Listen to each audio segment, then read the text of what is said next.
I was sitting at the bar with my good friend Toby, celebrating what seemed to be a very lucrative deal for both his company and mine. We closed the agreement with a beer and took a long sip when we heard a loud noise from the other side of the bar. "What's going on over there?" Toby asked. "No idea," I said as we both turned to look. We saw a young blonde woman sitting in a booth, surrounded by several large men. She was clearly a bit tipsy, laughing loudly at something one of the men had said. We both noticed her outfit. She wore a very short skirt and a loose, sleeveless blouse. If it hadn't been for her long blonde hair and the rose tattoo on her shoulder, she could have easily passed for my wife, Donna. But I knew it couldn't be Donna, as she was away on one of her bi-monthly business trips. Her trips usually lasted between 3 to 5 days, and I hated it whenever she had to leave. This time, she was in Houston for 4 days, working with the factory manager there. The company she works for sells safety equipment to various factories across the country, so she often has to travel. That's why I decided to meet up with Toby in Oklahoma City, figuring that while she was away, it would be the best time for us to get together without interfering with my family life. While we watched, the blonde stood up, and the entire group left the bar. They walked right past us, with her holding hands with 2 men, one black and the other Hispanic. As they passed by, she glanced at me, and I noticed her dark blue eyes. Everyone was laughing as they made their way toward the door. "Are you okay, Bo?" Toby asked after they had left. "By the way, I'm Bob Carson, head of product development at our industries in Denver, Colorado. I was tasked with closing a deal with Toby's company to produce a new line of air conditioning controls for an upcoming series of energy-efficient smart homes. Given the current environmental concerns and the focus on sustainability, this partnership would benefit both companies. Today's celebration was the culmination of those efforts." "Yeah," I replied.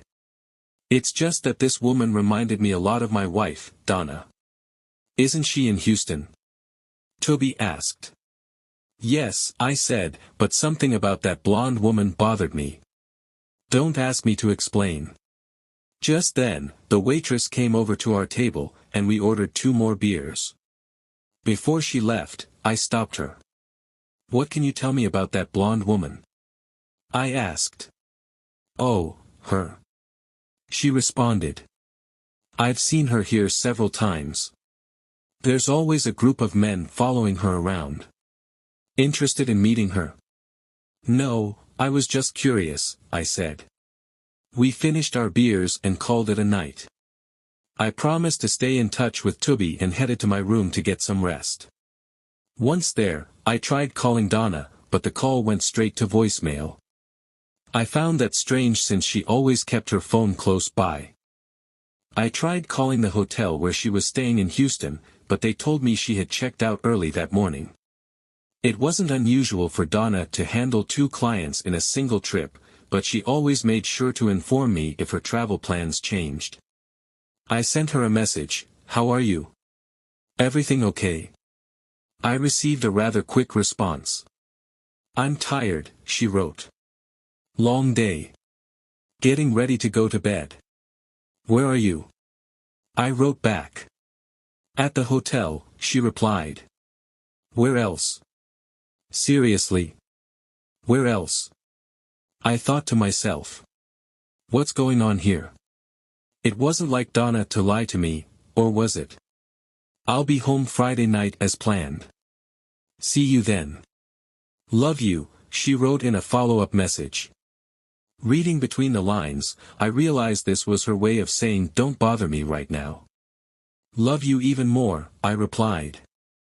The next day, I returned home, still confused. If Donna wasn't at her hotel, then where was she? Was she even in Houston, or had she gone somewhere else? I decided I'd talk to her about it when I saw her on Friday. Friday came quickly, and Donna arrived home just as she said she would.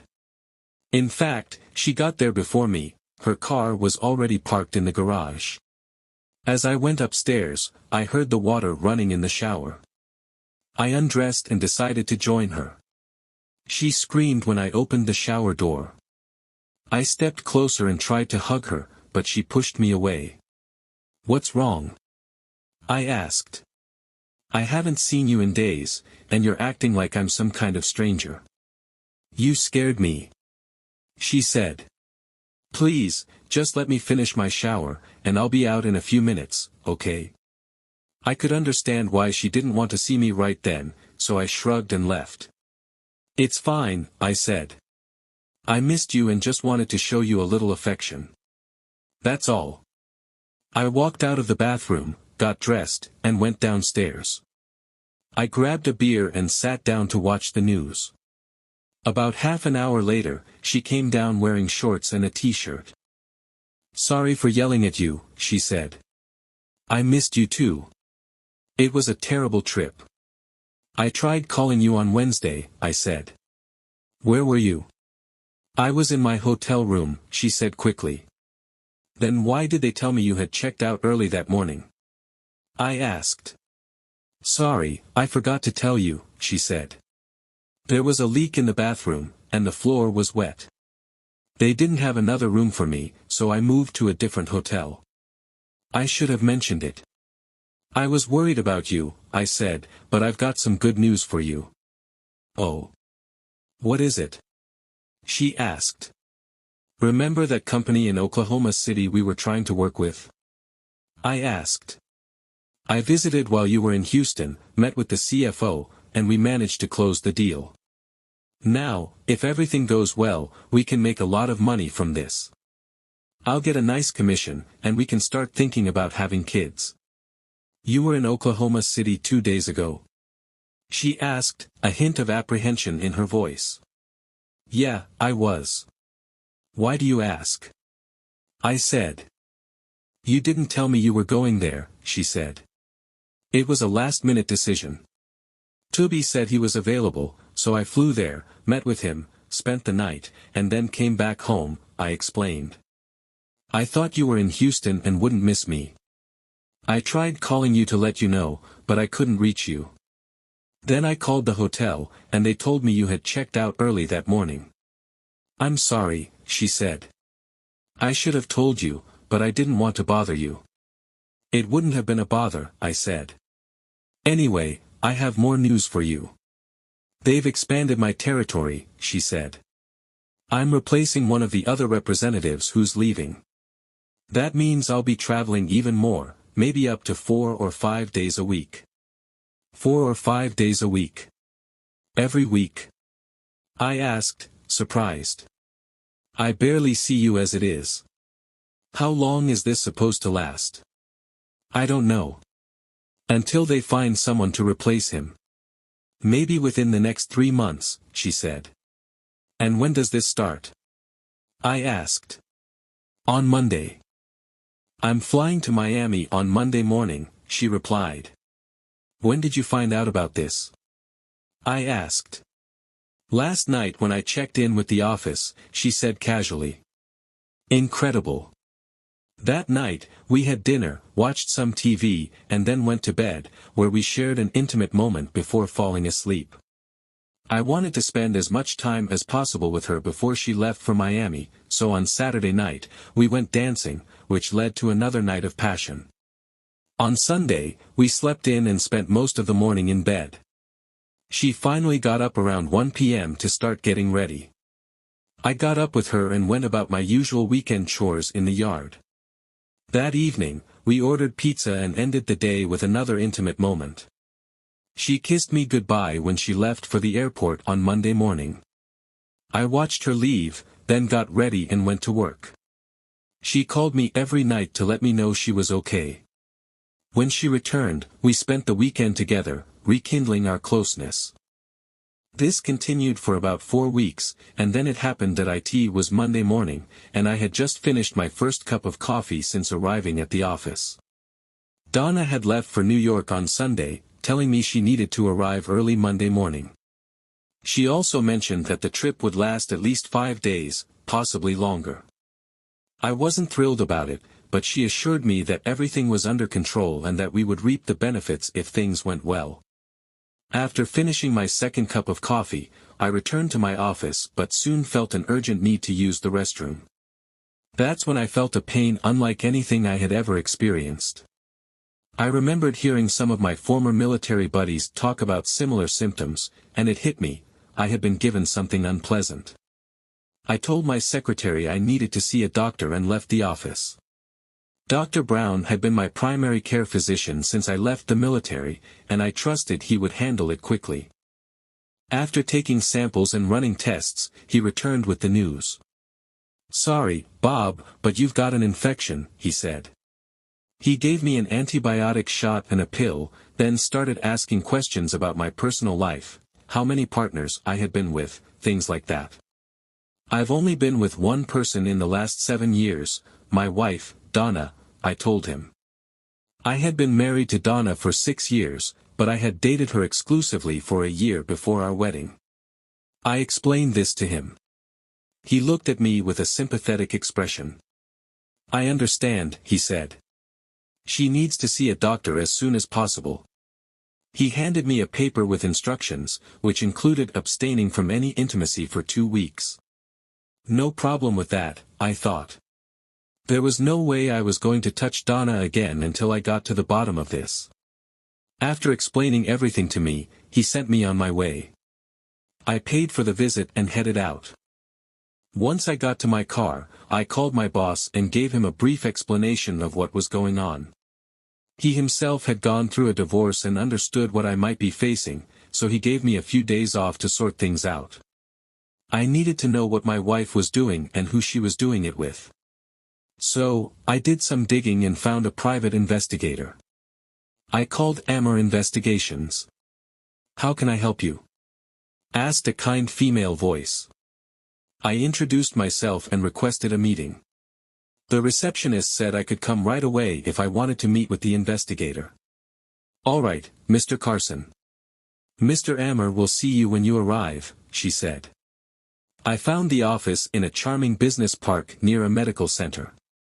I was expecting to see a smoky, crowded room, but to my surprise, I walked into a well-equipped, professional office. I approached the receptionist's desk and introduced myself. "Mr. Amber is expecting you," said the young woman with a broad smile. "Follow me." As she walked, her long hair swayed with each step. She knocked on a door and opened it, letting me in. A large man stood up and shook my hand. "James Sammer," he said as we greeted each other. "Please, take a seat. Would you like something to drink, coffee, tea?" "No, I'm fine, but thank you," I replied. After the receptionist left, James turned to me. "How can I help you today, Mr. Carson?" He listened and took notes as I explained everything that had happened so far. "Have you spoken to a lawyer yet?" he asked. "No, not yet," I responded. He nodded. "It turns out we work with several lawyers in the area," he said. "If you want, I can recommend one." "That would be great, thank you," I said. "You mentioned your wife is in New York?" he asked. I nodded. "Is she going anywhere else this week?" "I don't know," I replied. "She never mentioned going anywhere else." "You might want to call her office and find out," he suggested. I took out my phone, dialed her office number, and waited. After a couple of rings, I heard the voice of her secretary, Janice Billings. I asked to speak with my wife's assistant, Patricia Holder. A few seconds later, Patricia answered. "Hi, Pat. It's Bob Carson. I was wondering if you could give me some information about my wife's itinerary," I said. "She usually leaves it with you when she goes on trips, but I seem to have misplaced it." "I'm sorry, Mr. Carson, but Mrs. Carson no longer works here," Patricia replied. "She didn't tell you?" Patricia asked, sounding surprised. "She quit about a month ago."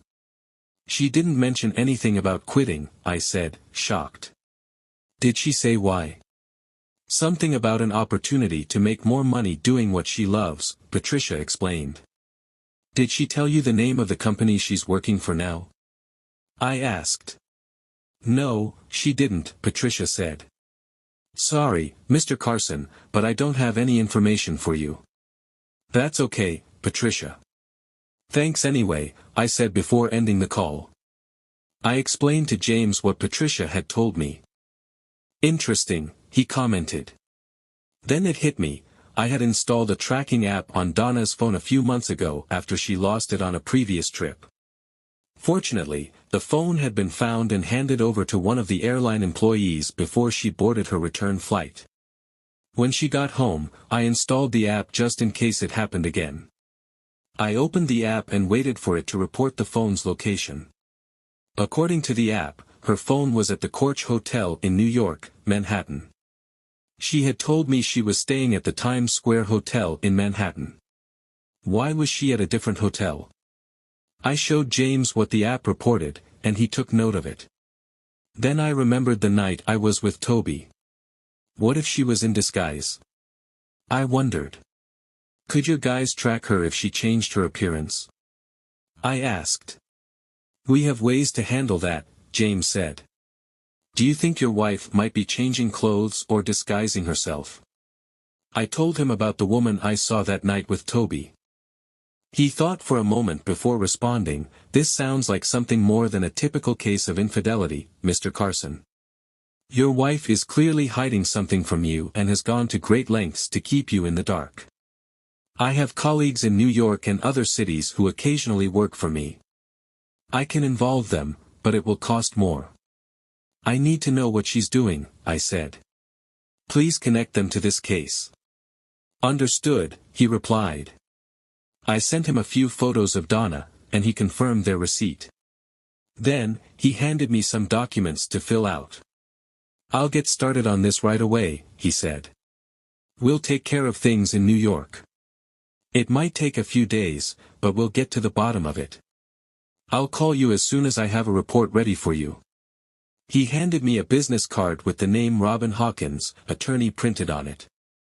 I looked at the card and slipped it into my pocket. She's the smartest lawyer in town, James said. Sharks cross the street when they see her coming, if you know what I mean.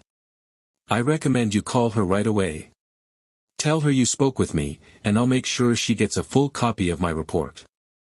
Thanks, I appreciate it, I said. With that, we ended our meeting. We shook hands, and I handed the completed documents along with a substantial deposit to the receptionist. As I left the office, I took out the business card James had given me and called Robin. She wasn't available, but I was able to schedule an appointment for 8 a.m. on Wednesday. Perfect, I thought. From there, I headed home. I considered calling or texting Donna but decided against it. In the past, she always called me when she was done with her work for the day, so I figured I would play along and let her think I didn't suspect anything. However, I decided to check her documents, which she kept locked in her desk. The lock on her desk had 2 keys, just like mine. She had one key, and I had the other, just as she had a key to my desk. At one time, I would never have considered invading her privacy, but that was before she lied to me and betrayed my trust. I unlocked the drawer and looked inside. Everything was meticulously organized. Donna was very good at keeping things in order. It was the first time I was grateful for her organizational habits. I started searching and soon found a thick folder filled with bank statements. All the statements were from a bank we didn't use. Then I remembered she had an account before we got married. I had assumed she had closed it when we opened a joint account shortly after our wedding, but apparently, she hadn't. There were statements going back at least a year before we got married. The most recent statement, dated just over 3 weeks ago, showed a balance of more than $500,000. What is this? I wondered. I looked through the statements and noticed several large deposits from a company called Stanton Enterprises. I had never heard of this company before, so I made a note to investigate it further. I also saw withdrawals for expensive clothing, jewelry, wigs, hotel rooms, and airline tickets. One of the tickets was for a round trip from Houston to Oklahoma City. Checking the date, I realized the ticket had been purchased a couple of days before my meeting with Toby. Could it be? Was the woman I saw at the bar actually Donna in disguise? Digging deeper, I discovered 3 payments to a clinic named Plant Parentheses. The first was dated about a year after we got married, the second occurred a year and a half later, and the third happened a couple of years after that. I needed to know more, so I kept searching. I found a folder containing various receipts and statements from several doctors and clinics. The first document on the pile was from a doctor she had seen just before leaving for her current trip. According to the record, she had been examined and treated for an illness. In addition, I found 3 receipts from different clinics for a procedure. I didn't need to search further, I already knew what they were for. Since we got married, she had undergone at least 3 operations, and she had never told me, not even that she had been pregnant. I felt like I had been punched in the gut, but that wasn't all. I found a folder full of tax forms. About 3 years ago, Donna insisted we start filing separately. Now I knew the real reason why. Besides her tax return, which indicated she was earning far more than she had ever told me, I found records of transfers from a company called Stanton Enterprises. The most recent one showed a significant amount of money deposited into her account. But what exactly was it for? The contents of another folder provided a clue. Inside, I found what appeared to be signed consent forms and a contract between Donna and Stanton Enterprises. I couldn't understand all the legal jargon, but I got the gist of it. It turned out that Donna had agreed to appear in at least 5 full-length adult films per year for 5 years. The document was signed, notarized, and dated a little over 3 years ago. Next to Donna's signature was another one, Harold Stanton, President and CEO of Stanton Enterprises. I took the folders to our copier and made copies of everything, which I placed in another folder to take to the lawyer. I scanned the most incriminating documents into a PDF file and saved it on a USB drive. My plan was to email the files to James. After putting everything back in her drawer, locking it, and making sure everything was as it was, I sat there, stunned. She had been deceiving me throughout our entire marriage. And where was all this extra money coming from? I didn't have access to her email or text messages, so I was at a disadvantage. I sent the files to James by email and then called him to inform him. He thanked me and said he would add the information to the case and see what he could find. From there, I went upstairs to the master bedroom. Each of us had our own walk-in closet, and I normally avoided hers, again, out of respect for her privacy. But things were different now. I entered her closet and began rummaging through it. I found several bags of clothing containing revealing dresses and other outfits more suited for nightclubs than anything else. I also found a couple of wigs, one of which resembled the one I had seen on a woman in Oklahoma City. She also had one of those small stackable plastic drawers. I went through the drawers and found several small boxes. When I opened them, I discovered contact lenses. I had never known Donna to wear glasses or contact lenses, but something about them caught my attention. Upon closer inspection, I realized they were cosmetic lenses designed to change the user's eye color. I also found a small booklet that seemed to contain temporary tattoos. One of them looked like the rose tattoo I had seen on the woman in Oklahoma. How far would Donna go to deceive me? I wondered. Who is this woman I married? Continuing my search, I found a box in the corner containing a variety of items. At the bottom of the box, I found a DVD in a plastic sleeve. I took it out and noticed something handwritten on it in black marker, "Duh," and the voice volume 1 are futi. What the hell? I thought. I went downstairs, put the DVD in the player, and turned on the TV. As the player started, I noticed what appeared to be a narrow padded bench in a dimly lit room. There was a date stamp in the lower right corner indicating the video had been recorded about 3 years ago. Interesting, I thought. The bench was illuminated by a bright light. I saw Donna approach the bench wearing a short summer dress. She was also wearing a long red wig, clearly in an attempt to hide her true identity. I heard a rough male voice in the background. You made it on time. I see you're married, he said, raising her left hand. The camera zoomed in on her hand, and I saw the rings I had placed on her fingers when we got married. Yes, sir, I'm married, she responded. Does your husband know what you do? He asked. He knows, she responded. Is he okay with this? The man asked. Donna nodded. Yes, sir. He's fine with it, she said. What? I yelled at the TV. I never said anything like that. Then I realized it was probably a script she was required to follow.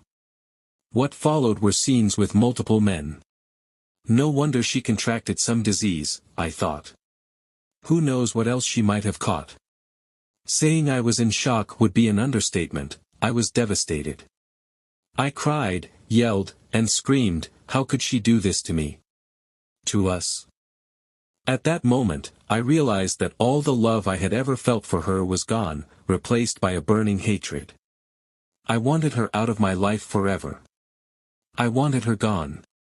I needed to get out of there, so I pulled myself together and went to Hitch Hares, a bar and grill I liked to visit occasionally. I ordered a beer and a burger, then sat down, trying to process what had gone wrong in my marriage. I racked my brain, trying to figure out what I could have done to make Donna do what she did. I had always treated her with kindness and respect. I showered her with love from the moment we were together, often buying her flowers or cards just to tell her I loved her. I thought we had a satisfying relationship, especially when it came to our intimate life. I know I was happy, and she always seemed content too. It never crossed my mind to cheat on her. I would never hurt her that way. So why was she doing this? I finished my burger and checked the time, 4 p.m. An idea came to mind, so I called Robin Hawkins' office. After what I had discovered, I knew it would drive me crazy until I could start the divorce process. I listened to the receptionist's greeting before making my request. Well, let me check, Mr. Carson, she said. It looks like there's been a cancellation, and Miss Ines is available tomorrow at 8 a.m. Would that work for you? Absolutely, I replied. Very well. I'll reschedule your appointment, and she'll see you first thing in the morning. Thank you, I said. See you then. That made me feel a little better. Shortly after this call, my phone rang. It was Donna. I thought about not answering, but I decided to pick up. Yes. I said, answering the call. Oh, Bob, it's me, Donna, she said, sounding a little surprised by my abrupt greeting. Are you okay? You don't sound like yourself. I'm not feeling great, I replied. I had a really bad day. How are you? Isn't it a bit early for you? Well, not that early, she said. You know, I'm in New York. I just wanted to let you know I'll be going out for dinner and then meeting with clients later tonight. Thanks for letting me know, I said. How's everything going? I asked, trying to sound casual. Quite well, actually, she said. The business we're working on seems like it'll really boost our bottom line. That's good, I replied. Bob, are you sure you're okay?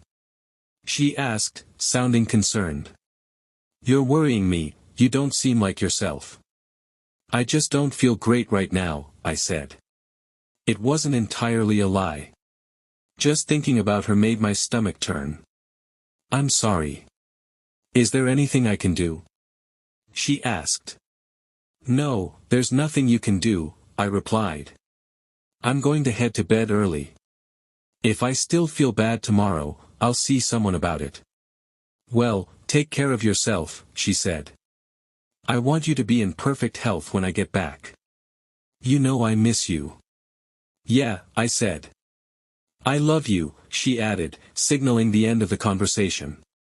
Me too, I said before ending the call. I wondered if she noticed that I didn't say, I love you back.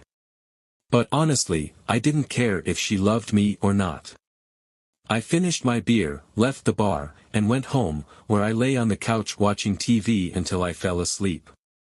The next morning, I woke up early, made some coffee, took a shower, got dressed, and gathered everything I needed for my meeting with Robin. I arrived a few minutes before 8 a.m. and was shown in right away. Robin stood up and shook my hand. She appeared to be about my age, with long, wavy, dark hair. "Good morning, Mr. Carson," she said. "What can we do for you today?"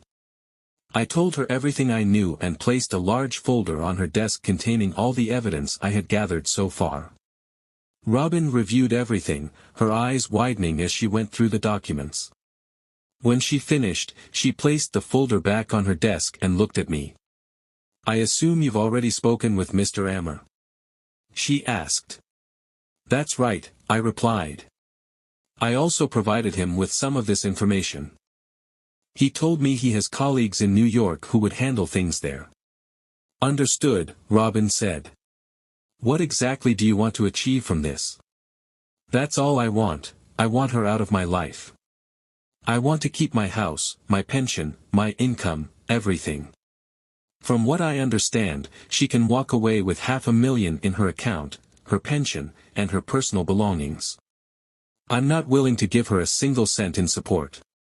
Looking at the financial statements, it appears she earns significantly more than you," Robin said. "I don't think there will be any issues regarding support. However, the court could still require you to sell the house and split the proceeds, along with some of your shared assets. But I'll do everything I can to minimize that. Fortunately, in this state, you can sue for adultery, and once it's proven, most judges here take it into account when dividing property. I'll speak with James, see what he has, and plan accordingly for when she returns on Sunday afternoon." "Perfect," I said. "That will give me enough time to gather everything and file the lawsuit." She handed me a business card, having previously written her personal phone number on the back. She also gave me a sheet of paper with a set of instructions. "If anything happens, don't hesitate to contact me, and don't do anything rash. I'll call you once the documents are ready to be filed." "Thanks," I said. She smiled and stood up, signaling that the meeting was over. We shook hands, and I left the office, stopping by the receptionist's desk to leave the retainer payment. The next 2 days passed quietly. My daily routine was simple: wake up, go to work, come home, eat, and go to bed. My boss had offered me some time off, but I was too restless to just stay home doing nothing. Robin called me on Thursday afternoon and asked if I could meet with her and James at her office the next morning. I agreed and informed my boss, who gave me Friday off. That night, Donna called. "I just wanted to let you know that everything is going as planned, and I'll be home on Sunday afternoon," she said. "Good to know," I replied. "What time do you think you'll be home?" "I'll take a taxi from the airport, and I should be home around 1 p.m., she said. "Then we can celebrate." "How does that sound?" "Sure, sounds good," I said. "All right, sweetheart," she said.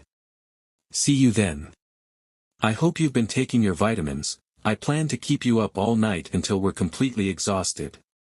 I laughed. "That sounds tempting," I said. "See you then."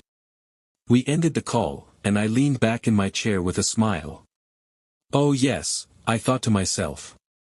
The next day, I arrived at Robin's office a few minutes before our scheduled meeting. I was immediately escorted to a conference room. I greeted James and Robin, and they introduced me to 2 large men in dark suits. "Bob, this is Agent Smee, and this is Special Agent Jones," Robin said. "They both work for the FBI." "The FBI?" I asked, surprised. "Why is the FBI involved in this?" "We'll get to that," Robin said. "Please, let's take our seats and discuss this." We sat down, and Robin pulled out the divorce papers. "These were filed in court yesterday afternoon. I drafted them as you requested," she said. "Your wife should be home tomorrow at 1 p.m., correct?" "Yes, that's right," I replied. "Good," she said, handing the papers to James. "James will deliver them. He's also a notary, so he can certify her signature." I think she'll sign once she realizes the situation. James opened his briefcase, placed the papers inside, and then pulled out a thick folder and a stack of DVDs, setting them on the table. What does all this mean? I asked. This is my final report, James said. He handed me a photograph of a rather disheveled-looking man with slick back hair. Who is this? I asked. He looks like a real creep. James chuckled. His name is Harold Stanton. He runs a national chain of clubs from his headquarters in Richmond, Virginia. He's also heavily involved in the adult film industry. A few years ago, he ran for Congress but lost badly. He's made quite a stir on social media with some of his bizarre rants. About 5 years ago, he founded an exclusive organization for men. The entry requirements were pretty straightforward. A man just had to pay a membership fee of $5,000 and meet certain physical criteria, James explained. What do you mean by physical criteria? I asked. They need to be very well endowed, James said. 9 inches or more. You're saying, I began to ask. Yes, James interrupted, answering my question before I could finish. All members are required to meet that standard. This organization has branches in several cities across the country. They meet once or twice a month for group activities. Sometimes, they recruit local girls, other times, someone arranges for participants. Your wife was one of the first women he recruited. But that would mean, I started. Yes, James confirmed. Your wife has been involved in this for at least the past 5 years. She managed to do it during her business trips. How? I asked. As far as we could determine from her conversations, she would cut her trips short by a day or two, participate in the events, and then take another day or two to clean herself up and get back to normal. She believed that in a couple of days, she'd be fine, and you wouldn't notice any changes, James explained. What a liar, I thought to myself. All this time, I had no idea what was going on. She went to great lengths to ensure you wouldn't discover her other life, James continued. She often disguised herself with wigs, temporary tattoos, and contact lenses to change her eye color. She knew you respected her privacy enough not to snoop through her closet, so she was able to hide the tools of her trade, so to speak. In many ways, that's true, I thought, recalling all the things I had found in her closet and desk drawer. But James wasn't finished. A few years ago, Stanton decided to make some extra money by recording the monthly group events and selling them. Everyone who agreed to participate received a small share of the profits, James said. Your wife agreed to take part and signed an open contract, committing to film 5 videos a year. So far, she's appeared in 15 films for Stanton, he added, pointing to a stack of DVDs. Stanton posted 5 to 10-minute clips from these videos as promotional material on several adult websites, James continued. At this point, these clips have been viewed and downloaded hundreds of thousands of times. Your wife's qualities are quite well known by now. But that's not all. About a month ago, Stanton hired your wife full-time. In addition to her role as a performer, she was assigned the task of recruiting and training new girls to do what she does. I sat there in shock, trying to process what James was telling me. So, what does the FBI have to do with all of this? I asked. Special Agent Jones stepped in. Do you remember the case involving a local actress and a secretive night cult a few years ago? Jones asked. Yes, I remember something about that, I said. As far as I recall, the leader was sentenced to prison for it. Yes, he was sentenced to 120 years, Jones confirmed. We believe something similar might be happening with your wife and Stanton. We can't go into detail right now, but we'll need to take your wife into custody. We would greatly appreciate your cooperation in this matter. Of course. I'll do everything in my power to help, I said. If Donna is involved in something like this, I won't stand by and do nothing. What do you suggest I do? We discussed the strategy for about an hour. I listened as Smith and Jones outlined their plan, with the others contributing suggestions. After finalizing the details, we said our goodbyes, and I watched them leave. "I'm really sorry about all of this, Bob," Robin said. "I have to admit, this is a case unlike anything I've ever seen. I can barely believe she managed to deceive you for so long." "I feel like a total fool," I said. "I can't believe I didn't see any of this coming." Robin pulled a business card out of her briefcase and handed it to me. "Bob, when all of this is over, I really think you should speak to someone. This counselor, in my opinion, is the best in the field. I truly believe it would help you to call her." I looked at the card and noticed the name, Dr. Jamie Brunson. "I'll call her as soon as I get home," I said. "Good idea," Robin replied. I shook her hand, gathered what James had given me, and headed home. Once there, I called Dr. Brunson and scheduled an appointment to see her the following Wednesday. After that, I got started on the tasks we had discussed at Robin's office. Sunday, 2:45 p.m. Bob and Donna Carson's home. It was just after the front door opened. Donna walked in, carrying a suitcase, her briefcase, and a rolling duffel bag, along with a large garment bag. She placed everything on the couch and looked at me with a smile on her face. Her smile slowly faded when she noticed everything I had placed on the kitchen table in front of me. "Sit down, Donna," I said calmly. "We need to talk." I really need to take a shower and clean up first," she said. "It can wait." "No, Donna," I said firmly. "We need to talk now." She started to protest, but I cut her off. "Sit down, woman," I shouted. She recoiled at my sudden outburst. In all the years we'd been together, I had never raised my voice like that. Slowly, she walked over to the kitchen table, glancing at everything I had laid out. She pulled out a chair and sat down. "What is all this?" she asked. I ignored her question. "Tell me something, Donna," I said. "You were the one I saw in Oklahoma City the week you claimed to be in Houston, weren't you?" The look of surprise on her face shifted, and the woman sitting across from me became someone I didn't recognize. "Yes, it was me," she said calmly. "I was surprised to see you there, and part of me hoped you'd do something. It's a good thing you didn't. Those guys would have torn you apart, by the way." "How did I recognize you?" I said. "You can disguise yourself all you want, Donna, wigs, tattoos, contacts, but no matter what you do, you can't change your face. I'd know you anywhere." "So, were you ever going to tell me about the 3 operations?" I asked. "Actually, it was 4, she said. The first was a couple of months before we got married." "Were any of those children mine?" I asked.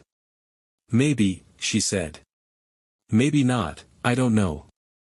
I've spent nights with many men, including Black and Latino men. I didn't want to risk giving you a child who was clearly biracial. Besides, I really didn't want to be burdened with a child. In the end, it was my choice." I nodded slowly. "Yes, it was your choice," I said. "But it's also my choice to never want to touch you again." "How long has this been going on?" "I know it's been at least 5 years. It started even before we got engaged," she admitted. "At first, it was maybe once every couple of months. Then it became a monthly thing. Eventually, I started doing it every time I was out of town. In the beginning, I arranged everything myself. Then I met Harry Stanton, and everything changed." "Why?" I asked, shaking my head in disbelief. "It's simple," she said. "I like being with multiple men at once. Don't get me wrong, you're a great husband and a wonderful lover. You've always driven me crazy. But there was a difference. You made love to me, they just had me, again and again. That's all it was. It had nothing to do with you, and it never changed how I felt about you. I loved you. I still love you. I never turned you down, and nothing I did ever hurt you. So now that you know, there's no point in hiding it. You're a fool, I said, my voice filled with anger. Do you really think nothing you did hurt me? You infected me with a stupid disease. Did you tell them you were with me one night, or did you lie about that too? I'm so sorry, she said, her voice trembling. I thought once I had my opportunity, everything would be fine. And no, I didn't list you as one of my partners. Unbelievable, I said, shaking my head. I can't believe I didn't even get a warning. Well, obviously, you weren't fine, she said. How long were you planning to keep doing this? I don't know, she said. Maybe a few more years. I figured that once I saved up a few million, I could retire, and then we could go on a cruise and reconnect, I guess. That's not going to happen anymore, is it? I asked. No, I said. I've already completed the divorce papers. You won't do it, she said with a smug smile. First of all, you don't have the guts to divorce me. Second, I'll ruin you in the divorce. I'll take everything you have, and who knows what Harry and his guys might do to you. Is that what you think? I asked. We'll see, she said confidently. I glanced toward the entrance of the house and shouted, all right, you can come out now. At that moment, the door to my home office opened, and 5 people walked out. Donna looked up, surprised. James approached her, towering over her, and handed her a manila envelope. Donna Carson, he said, you've been served. I handed her a pen. If I were you, I'd sign these now so we can end this sham of a marriage, I said. I won't, she said defiantly. I'll fight you every step of the way. That might be a little difficult since the FBI will freeze your funds, I said. She stared at me in shock. The FBI? She asked. I nodded. Yes, I said. I know Special Agent Jones and Agent Smee. They'll be taking you into custody. I understand they have a warrant for your arrest. So, sign the papers now. In 60 days, this will all be over, and you can focus on your defense. I watched as she deflated. Trembling, she took the pen and signed the papers. James witnessed her signature and stamped it with his notary seal before collecting the documents. I'll take these to Miss Hawkins, he said. 2 other people, Donna's parents, stepped forward. Her mother was the first to speak. Donna, I'm so ashamed of you, she said. How could you do this to Bob? I'm just following your example, Mom, Donna spat back. Her father and I turned to look at her mother in astonishment. You're the one who told me I should take everything I could, Donna added. Is that true, Denise? Ralph, her father, asked. Denise mumbled something unintelligible for a few seconds but didn't give a clear answer. We'll talk about this when we get home, Denise, Ralph said firmly. He turned to me. I'm sorry about all of this, Bob. I had no idea. We have all of Donna's things, and she can come by our house to collect them when she's able. Do us a favor and stay in touch, all right? Of course, Ralph, I said, shaking his hand. Thank you. I watched them leave. After the door closed behind them, Agent Jones spoke. Donna Carson, you're under arrest. Please stand up, turn around, and put your hands behind your back, he instructed. Donna followed his instructions, glaring at me as Jones read her rights. Once she was handcuffed, they led her outside. James looked at me once they were gone. Everything went well, he said with an ironic smile. Are you all right? Yes, James. I'll be fine, I replied. He nodded, then extended his hand. Take care, Bob, he said. We shook hands, and he left. A few months later, the divorce was finalized without any complications, thanks largely to Robin's work and the criminal charges against Donna. Federal authorities arrested several people involved in Stanton's operation, including Stanton himself. After a couple of months of investigations, the trials began. Donna was considered a flight risk, so she was denied bail. The court allowed her access to sufficient funds to pay for her defense, but by the time the trial was over, she had spent more than 3/4 of her savings on her legal team. I spoke with her once after her arrest, when the final divorce papers arrived. I visited her at the county jail where she was being held. They brought her in, shackled, and chained her to the table in front of me. She looked thinner and had dark circles under her eyes. "You look like a real lady," I said. "Yeah, well, orange really isn't my color," she replied. "What do you want?" she asked, still as insolent as ever. "I was just curious if you'd received the final divorce papers," I said. "I got them today," she answered. "You know, I had the opportunity to watch some of your videos," I said. "Did you like them?"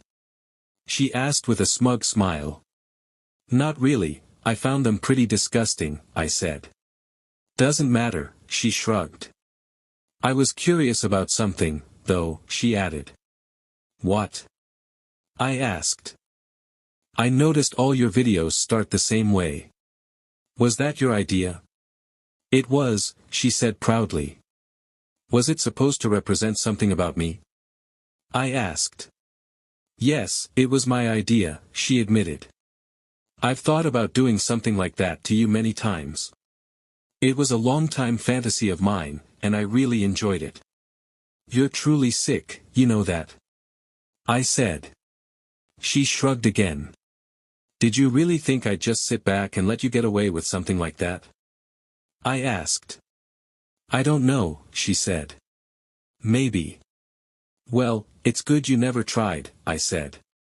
"I've never hit a woman in my life, but if you had tried something like that, I think I'd have been very tempted to hurt you." She looked at me with surprise. "I've heard some stories about what you and Stanton did to those girls," I said. "How do you even live with yourself?" "What should I do? Start crying? Maybe say I'm sorry and beg for forgiveness?" She spat back that I shook my head. "No, that's what I'd expect from a person, or at least a creature, with a conscience. But we both know neither of those terms applies to you, right? You know, on second thought, it's probably a good thing you never had children," I said. "You were a terrible wife, and you'd have been an even worse mother." I thought I saw a hint of sadness in her eyes, but I didn't care. I continued pressing her. "Why don't you do humanity a favor and just end it all?" I asked. Her eyes widened in shock. "There are already enough problems in the world without us wasting air on you." I stood up, ready to leave. "Oh my God, I turned you into a monster, didn't I?" she asked. I laughed. "You hate me now, don't you?" she asked. "Did you figure that out all on your own?" I replied. "Yes, I do hate you, with every fiber of my being," she said. "Thanks to you, I don't think I'll ever be able to love or trust another woman again," I said. "I hope it was all worth it for you. Enjoy the rest of your pathetic life. Goodbye." I turned and walked away. I thought I heard her sobbing, but I didn't care. I wanted to hurt her with my words and hoped that what I said would get to her. Shortly after that final encounter, Donna testified before the state, providing federal authorities with everything they wanted to know. As part of her plea deal, she pleaded guilty to a few lesser charges and was sentenced to 5 years in prison. James told me she would likely spend most of that time isolated in an undisclosed location. Thanks to her testimony, Stanton was sentenced to 105 years in prison. Knowing that he would be someone's babe for most of the next century brought a smile to my face. The rest of his team also received harsh sentences. Ralph and Denise separated for a couple of months following an argument at my house. Denise claimed she had never been unfaithful, but Ralph found it hard to believe her. They almost divorced, but she convinced him to attend couples therapy with her. They're still together, but things remain a bit strained between them. I moved on and did my best to erase Donna from my life. I sold my house and bought an apartment close to my job. I started going to the gym a few days a week to get back in shape. I went out with a few women and even spent the night with some of them, but I never felt a real connection with anyone. I also began consulting with Dr. Brunson, who has helped me work through many of my issues, though I know I still have a long way to go. Unless you've been there and walked a few miles in my shoes, you can't understand what it's like to discover that the person you've loved and trusted for years has betrayed you in the way Donna betrayed me. But things are getting a little better.